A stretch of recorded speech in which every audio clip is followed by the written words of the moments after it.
అమ్మా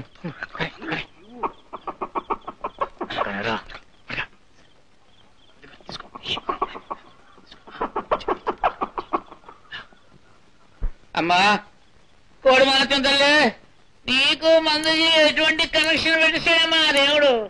నిన్ను తినకూడదు. నిన్ను తింటే నా కడుపు నేను కొట్టుకున్నట్టే. ఎందుకంటే నిన్ను నమ్ముకుని పారం పెట్టుకున్నవాడిని, నీ గుడ్లు అమ్ముకుని బతుకుతున్నవాడిని. అంచేత నిన్ను తినకూడదమ్మా. కానీ కానీ ఏం చేయను? నీకు మందుకి ఉన్న కనెక్షను, మందుకి నాకు ఉన్న కనెక్షను అటువంటిది. అంచేత నిన్ను తినక తప్పట్లేదమ్మా.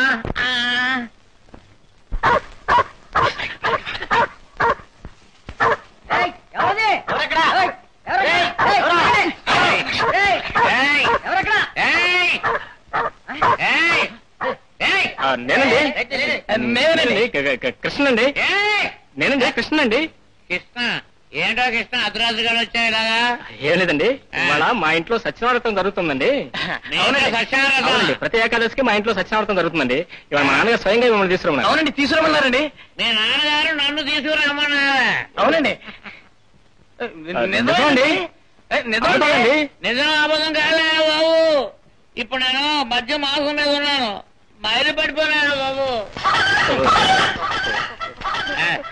ఏంట్రా దగ్గర కోడలు పడుతున్నాయి? మీరు ఇప్పుడు కోడిని వాడుతున్నారు కదా, అదే అడుగుతుందండి. అరుపులేమో ఈ పెంచి వస్తున్నానే. అది మీ షెడ్ లో కోళ్ళు అరుస్తున్నాయి. ఏంటి మీరు కోడలే అరవగలరా? కోళ్ళకేం కర్మండి, పిల్ల కూడా అరవగలవండి.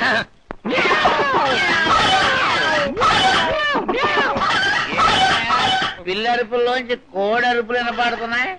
అదండి మీ షెడ్ లో కోళ్ళని నిద్రవుతాయండి. కోళ్ళు ఎదురుకొని అరుస్తున్నావా?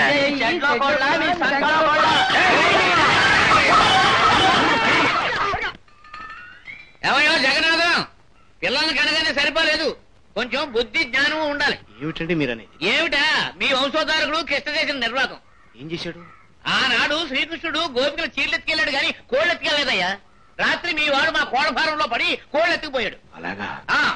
ఇదిగో నువ్వు బుద్ధి చెప్తావా చెప్పు, లేకపోతే నేను చెప్తాను. నేను చెప్పాల్సి వస్తే కాళ్ళు చేతులు ఉండవు.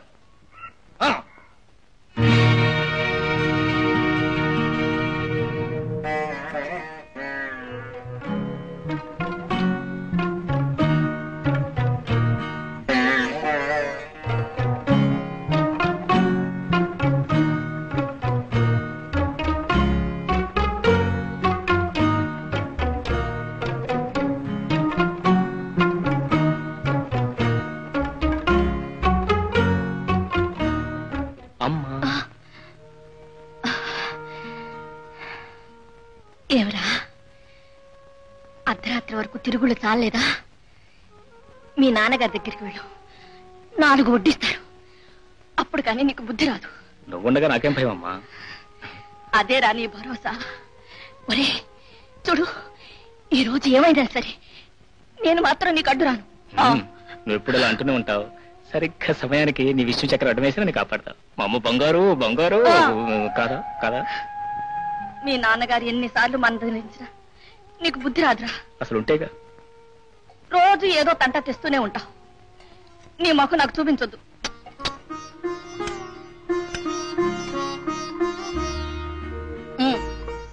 అన్నం తిను. మొహం చూపించొద్దానుగా పళ్ళే ఇవో. మాటలు నేర్చాడు వెధవ. అమ్మ బంగారని ఊరికి అంటారా? కొరే ఏం కొరా? ఇవాళ నీకిష్టమని. పొట్లకాయ నాకు ఇష్టమని నీకు తెలుసు.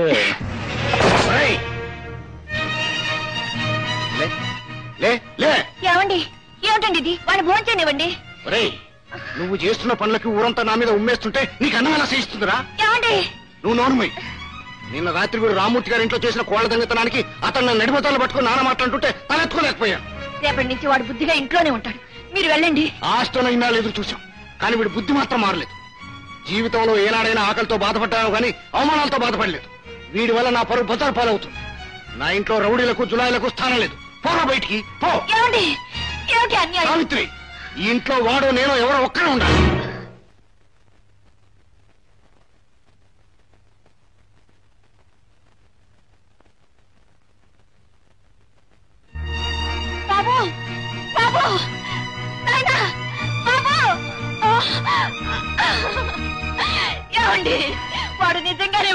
వెళ్ళమంటారండి? వెళ్ళని వెళ్ళండి.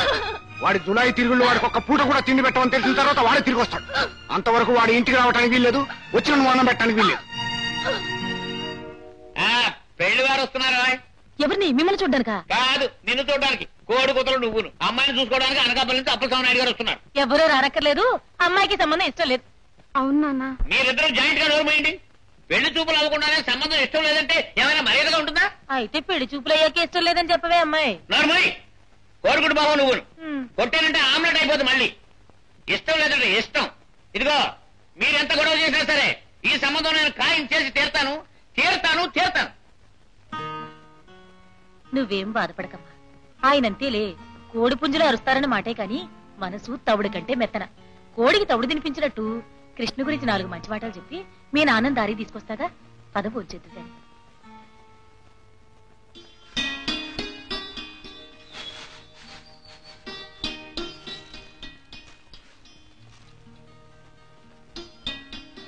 ఏమ్మా ఉషా, ఎలా వచ్చావు? ఊరికే నిన్ను చూద్దామని అత్తయ్య. నన్నా? కృష్ణనా? నిజంగా అత్తయ్య, నిన్ను చూద్దామనే. నాకంతా తెలుసు. ఇప్పుడు కృష్ణ ఇంట్లో లేడు. వాళ్ళ నాన్నగారు రాత్రి ఏదో అన్నారని అలిగి వెళ్ళిపోయాడు. పిచ్చి వెధ. ఆకలేస్తే ఒక్క క్షణం ఉండలేడు. తిండి తిప్పలు లేకుండా ఎక్కడ తిరుగుతున్నాడో ఏమో.